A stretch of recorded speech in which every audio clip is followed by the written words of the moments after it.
Everyone, एक बार फिर स्वागत है आप सभी का आपके अपने यूट्यूब चैनल डांगी अकेडमी पर, जहां पर आपको daily videos and live classes मिल रही है आपके वर्ग 3 की प्रिपरेशन के लिए। इसके साथ साथ जो वर्ग 1 की प्रिपरेशन कर रहे हैं उसके वीडियोस भी यहां पर मैं अवेलेबल करवा रही हूं, जैसे भी हमसे पॉसिबल हो रहा है। और वर्ग 3 की हम ऑल सब्जेक्ट की क्लासेस आपको देने की कोशिश कर रहे हैं। इसके अलावा जो थ्योरी की क्लासेस है वो आपको ऐप पर मिल जाएगी, जिसे आप प्ले स्टोर से डाउनलोड कर सकते हैं। तो आज की इस क्लास में हम देखने वाले हैं अगेन एमसीक्यूज क्वेश्चन, जो कि प्रैक्टिस क्वेश्चंस रहेंगे, जो आपको डेली यूट्यूब पर मिलेंगे, और थ्योरी क्वेश्चन सारा आपको ऐप पर मिल जाएगा। वहां पर आप टेस्ट सीरीज भी लगा सकते हैं अपने प्रिपरेशन को चेक करने के लिए। तो वीडियो कैसे लग रहे हैं आपको, कंटेंट में और क्या चेंजेस चाहिए, कौन से टॉपिक समझ में नहीं आ रहे, वो आप कमेंट जरूर कीजिएगा। हम डेफिनेटली उस पर क्लास लाने की कोशिश करेंगे। तो आज की इस वीडियो में से अगेन हम क्वेश्चन देखने वाले हैं साइंस के। और साइंस में भी हमने ऐसा नहीं है कि मिक्सिंग क्वेश्चंस ले लिए, मिक्सिंग हम लाएंगे वन शॉट में, जिससे आपका कम समय में ज्यादा से ज्यादा कोर्स, ज्यादा से ज्यादा कंटेंट हम आपको प्रोवाइड करें। तो इसमें हमने स्प्लिट किया फिजिक्स, केमिस्ट्री एंड बायो में, और उसी के अकॉर्डिंग हम आपको क्लासेस दे रहे हैं। और थ्योरी की क्लासेस भी हमने आपको इनिशियल्स अवेलेबल करवाई है यूट्यूब पर, वो आप देख सकते हैं प्लेलिस्ट में जाकर, उसकी हम सेपरेट प्लेलिस्ट बनवा देंगे। तो आज के इसमें हम देखेंगे केमिस्ट्री के क्वेश्चंस। तो वीडियो कैसा लगा बताइएगा जरूर। पहला क्वेश्चन है वैलेंसी किसे कहते हैं। तो देखिए, जो वैलेंसी होती है ना, वह वैलेंसी मतलब इसको डेफिनेशन से देखते हैं कि जो सबसे बाहर वाले कक्षीय शील में जितने इलेक्ट्रॉन भरे जाएंगे उसको कहा जाएगा वैलेंस इलेक्ट्रॉन। क्या कहा जाएगा? वैलेंस इलेक्ट्रॉन, है ना। वैलेंस इलेक्ट्रॉन मतलब जितने भी हैं। अब इसको एक उदाहरण की हेल्प से समझ लेते हैं। उदाहरण की हेल्प से, जैसे कि मान लीजिए आपने ले लिया यहाँ पे बोरोन। बोरोन का एटॉमिक नंबर कितना होता है? 5 होता है। कितना होता है? 5 होता है। तो पहले कितने भरे जाएंगे? पहले 2 इलेक्ट्रॉन भरे जाएंगे, ये और ये 3 बचे। तो ये जो 3 इलेक्ट्रॉन होंगे ना, ये 3 इलेक्ट्रॉन कहलाएंगे वैलेंस इलेक्ट्रॉन। लेकिन इसको अपना अष्टक पूरा करने के लिए, अपना ऑक्टेट पूरा करने के लिए जितने इलेक्ट्रॉन की ज़रूरत है, चाहे वो दे के करे या लेके करे, उसको हम वैलेंसी कहेंगे। ठीक है। तो अब क्योंकि ये 3 ही है, हाँ, 5 है, तो 3 तो इसके वैलेंस इलेक्ट्रॉन हो गए। वैलेंस इलेक्ट्रॉन कितने हो गए? 3। लेकिन इसकी वैलेंसी कितनी हो जाएगी? वैलेंसी कभी भी 4 से ज़्यादा नहीं होती है। तो इस केस में ये अपने इलेक्ट्रॉन को डोनेट कर देगा, तो वैलेंसी भी 3 यहाँ पर हो जाएगी। दूसरे एग्जाम्पल की इससे समझ लेते हैं ताकि आपको और अच्छे से समझ में आ सके। नेक्स्ट एग्जाम्पल ले लेते हैं हम N7 नाइट्रोजन। इसके पहले इसमें 2 इलेक्ट्रॉन भर जाएंगे, बाकी जो बाहर वाला है उसमें 5 रहेंगे। कितने रहेंगे? 5 रहेंगे। तो इसका जो वैलेंस इलेक्ट्रॉन है वो 5 हो जाएगा। कितना हो जाएगा? 5। लेकिन जो वैलेंसी है ना, वो कितनी हो जाएगी? 3, क्योंकि 3 इलेक्ट्रॉन लेकर अपना अष्टक यानी कि ऑक्टेट को कंप्लीट कर लेगा। तो इसकी वैलेंसी कितनी हो जाएगी? 3 हो जाएगी। तो वैलेंसी किसे कहते हैं? परमाणु की संयोजन क्षमता को, परमाणु मिलने को किसको कहेंगे? शेयरिंग पेयरिंग कैपेसिटी को बोलेंगे वैलेंसी। इंग्लिश में साझेदारी करने की क्षमता क्या कहलाएगी? वैलेंसी कहलाएगी, साझेदारी करने की क्षमता। ठीक है, आगे बढ़ते हैं। हाइड्रोजन की वैलेंसी कितनी होती है भाई? हाइड्रोजन की वैलेंसी देखो। अब हाइड्रोजन का एटॉमिक नंबर कितना? 1 है। तो वैलेंसी कितनी होगी? 1 ही होगी ना। और वैलेंस इलेक्ट्रॉन भी यदि पूछा जाए तो वो भी कितना हो जाएगा? 1 हो जाएगा। आगे बढ़ते हैं। ऑक्सीजन का परमाणु क्रमांक बताना है। नहीं, ऑक्सीजन का परमाणु क्रमांक 8 है। कि बाहरी कक्षा में कितने इलेक्ट्रॉन? तो जो अभी मैंने आपको बताया ना, बाह्यतम कक्षा को क्या बोलेंगे? Valence electron. तो कितने हैं? तो यहाँ ध्यान रखते हैं हम कि बाहरी कक्षा में कितने इलेक्ट्रॉन होते हैं। तो इसका 8 है। तो रूल क्या कहता है? पहले 2 भरो, फिर 6 भरो। जब 2 और 6 आप भर रहे हो तो बाह्यतम कक्षा में कितने इलेक्ट्रॉन आए? 6 इसका सही आंसर हो जाएगा।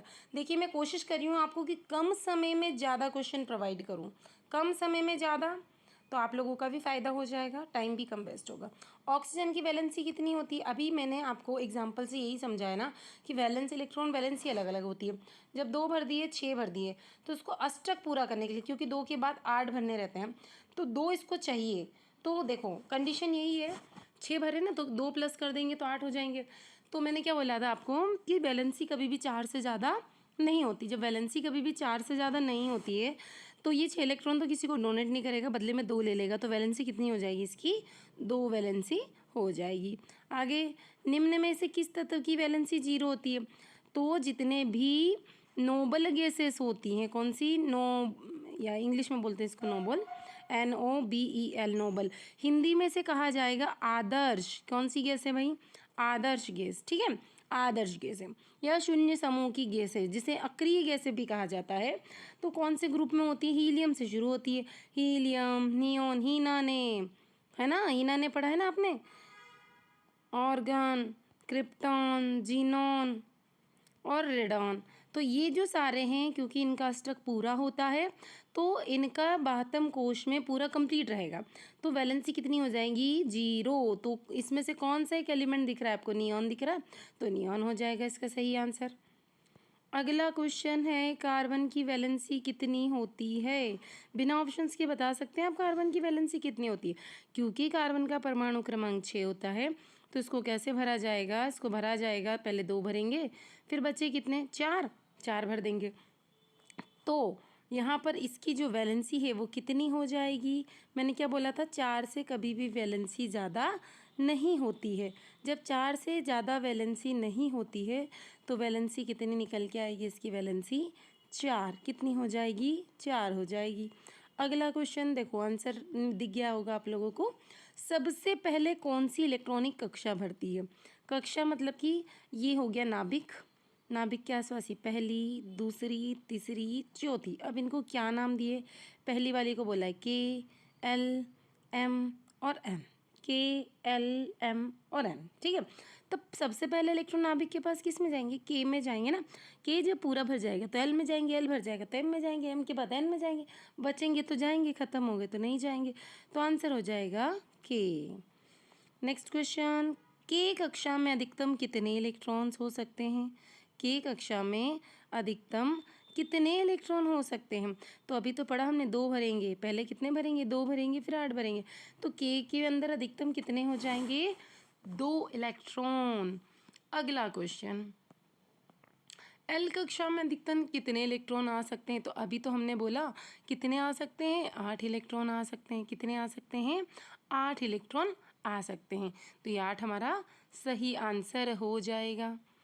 आगे बढ़ रहे हैं, क्वांटम संख्या क्या दर्शाती? प्रीवियस वीडियो यदि आपने देखा हो जिसमें मैंने थ्योरी भी बताई थी, नहीं देखा हो तो प्लेलिस्ट में जाके देख लीजिएगा। आपको वहाँ पे केमिस्ट्री सेक्शन वर्ग 3 में इसके वीडियोस मिल जाएंगे, या वर्ग 3 वाले प्लेलिस्ट आप खोलेंगे तो ऑलमोस्ट वहाँ पे सारे वीडियोस आपको मिल जाएंगे। इलेक्ट्रॉन की ऊर्जा की व्यवस्था, क्वांटम संख्या अधिकतर क्या बताती है? इलेक्ट्रॉन। क्वांटम संख्या भाई n वाली है, n, फिर उसके बाद L है, M है या N है। तो ये क्या बता रही? इलेक्ट्रॉन की ऊर्जा व्यवस्थाओं को क्वांटम बताती है। प्रमुख क्वांटम संख्या को किस अक्षर से दर्शाते हैं? तो 4 प्रकार की क्वांटम संख्या है। पहली है N, दूसरी L, M और N, ये है, ठीक है। तो यहाँ पर ये जो पहली वाली है इसको बोलते हैं मुख्य क्वांटम संख्या या मेन, या फिर प्रिंसिपल। इंग्लिश में क्या बोलेंगे? प्रिंसिपल। इसको बोला जाएगा एजुमिथल क्वांटम संख्या, इसको बोला जाएगा, इसको द्विविंशी बोलते हैं हिंदी में। इसको बोलेंगे मैग्नेटिक क्वांटम संख्या, चुंबकीय क्वांटम संख्या, और इसके बाद आएगा आपका एस, मैंने ऐसा आएगा स्पिन, चक्रण क्वांटम संख्या। तो इसको दर्शाएंगे एन से। इसके बाद आता है आपका प्रमुख क्वांटम संख्या n क्या बताती है? प्रमुख क्वांटम संख्या n क्या बताती है? कक्षा, कौन सी कक्षा में इलेक्ट्रॉन पाएगा, इसको स्मॉल n से डिनोट करते हैं। और ऊर्जा स्तर को बताती है। किसको बताती है? ऊर्जा स्तर को। इसके बाद आता है k कक्षा के लिए n का मान क्या होगा? k पहली कक्षा है n, तो हम n इज टू क्या मानेंगे? 1 मानेंगे। तो k कक्षा के लिए क्या आ जाएगा? 1 मान आ जाएगा, ठीक है। पहली वाली कक्षा है ना, इसलिए n=1। नाइट्रोजन का परमाणु क्रमांक 7 है, वैलेंसी कितनी होगी? तो अभी मैंने आपको सिखाया था पहले कितने भरने हैं? 2 भरने हैं, फिर भरने 8, लेकिन है ही नहीं ना, 2 भरने फिर 5 भरने। तो 5 तो इसके वैलेंस इलेक्ट्रॉन है, 72 कक्ष के इलेक्ट्रॉन है, लेकिन लेकिन लेकिन लेकिन इसको अष्टक पूरा करने के लिए कितने इलेक्ट्रॉन चाहिए? इसको अष्टक पूरा करने के लिए 3 इलेक्ट्रॉन चाहिए। तो वैलेंसी कितनी है? 3 है। कितनी है? 3 है। इसके बाद आता है, यदि किसी तत्व की बाहरी कक्षा में 2 इलेक्ट्रॉन है तो उसकी वैलेंसी क्या होगी? जब 2 ही इलेक्ट्रॉन है बेचारे की, तो इसका आंसर यहाँ पर गलत हो गया है। गलत नहीं हुआ है, देखो ऑप्शन के अकॉर्डिंग बता रही हूँ। अगर यहाँ पर हीलियम है और उसके पास 2 ही उसका एटॉमिक नंबर है तो वैलेंसी 0 हो जाएगी, लेकिन इसमें बाहरी कक्षा में, तो इस केस में तो इसकी बाहरी कक्षा भी यही होगी, तो इस केस में 0 होगी। लेकिन बाकी दूसरे आ जाएं, जैसे कैल्शियम आ जाए, तो इसकी बाहरी कक्षा में जैसे 2 भर जाते हैं, फिर 8 भी भर जाते हैं, फिर 2 बचते हैं, फिर 2 बचते हैं, तो इसका जो इलेक्ट्रॉनिक कॉन्फ़िगरेशन के अकॉर्डिंग हम भर रहे हैं, तो इसकी वैलेंसी कितनी हो जाएगी 2। तो केस के अकॉर्डिंग ये चेंजेस है, हाँ, नहीं तो आप बोलेंगे 2 एटॉमिक नंबर है उसकी आपने कैसे 0 नहीं बताई। नियॉन, नियॉन में परमाणु क्रमांक 10 आता है। अभी हमने पढ़ा कितने वैलेंस इलेक्ट्रॉन है, मैंने बोला वैलेंसी और वैलेंस इलेक्ट्रॉन अलग है। 10 इसका है तो पहले तो आपने 2 भर दिए और इसके बाद इसमें 8 भरोगे, ठीक है, 10 हो गए। तो वैलेंस यानी 12वीं कक्षा के इलेक्ट्रॉन को बोला जाता है, तो 12वीं कक्षा में 8 है, लेकिन वैलेंसी कितनी, वैलेंसी तो 0 है क्योंकि 8 पूरे भर चुके हैं। देखो एक एक चीज़ बेसिक से बता रही हूँ, यदि आपने नहीं भी पढ़ा होगा ये टॉपिक्स तो भी आपको बहुत अच्छे से समझ में आ जाएगा। इनमें से किसकी वैलेंसी 1 है, अब वैलेंसी कैसे निकालना है, अब अपने को परमाणु क्रमांक पता होना चाहिए। ऑक्सीजन का परमाणु क्रमांक 8 होता है तो 2 भरेगा 6 भरेगा, एक तो नहीं आई। क्लोरीन का होता है 17 तो कितना भरेगा, 2 भरेगा, 8 भरेगा और 7 भरेगा। देखो एक अगर कोई इसको दे दे तो इसके 8 पूरे हो जाएंगे, तो इसकी वैलेंसी 1 है, लेकिन 12वीं कक्षा में इलेक्ट्रॉन 7 है, मतलब वैलेंस इलेक्ट्रॉन 7 है। कार्बन का होता है 6 तो ये कितना भरेगा, 2 भरेगा 4, वैलेंसी भी 4 है, 12वीं कक्षा में इलेक्ट्रॉन 4 है। नियॉन का होता है 10 जो कि हम अभी देख चुके हैं। इसके बाद मैग्नीशियम परमाणु क्रमांक 12 की वैलेंसी क्या है, ठीक है। तो अब इसकी हमें वैलेंसी निकालना है क्योंकि परमाणु क्रमांक 12 है, अभी बता दिया मैंने, 2 भर 2, 8 भर 2 और 2 बच गए, तो वैलेंसी कितनी आ गई, 2 आ गई। और 12वीं कक्षा में भी इलेक्ट्रॉन 2 आ गए। यदि n बराबर 3 है तो कक्षा कौन सी होगी, अभी तो हमने देखा KLMN, KLMN 1 2 3 4, 3 किस नंबर पे है, m के नंबर पे है, तो m हो जाएगा, ठीक है। इसके बाद m कक्षा में अधिकतम कितने इलेक्ट्रॉन हो सकते हैं, तो m कक्षा में अधिकतम 18 इलेक्ट्रॉन हो सकते हैं, इससे ज़्यादा नहीं होंगे क्योंकि रूल क्या कहता है, 2 8 18 32। तो उम्मीद है कि जो क्वेश्चन की सीरीज़ हमने स्टार्ट की है इससे आपकी वर्ग 3 की परीक्षा में काफ़ी मदद हो रही होगी। टॉपिक्स आप मेंशन कर सकते हैं, जो टॉपिक आपको समझ में नहीं आ रहा है तो पहले हम उसके वीडियोस आपको प्रोवाइड करेंगे, तो ऐसी ही क्लास आपको लगातार इस चैनल पर मिलती रहेगी। चैनल को सब्सक्राइब जरूर कर लीजिएगा। Thank you.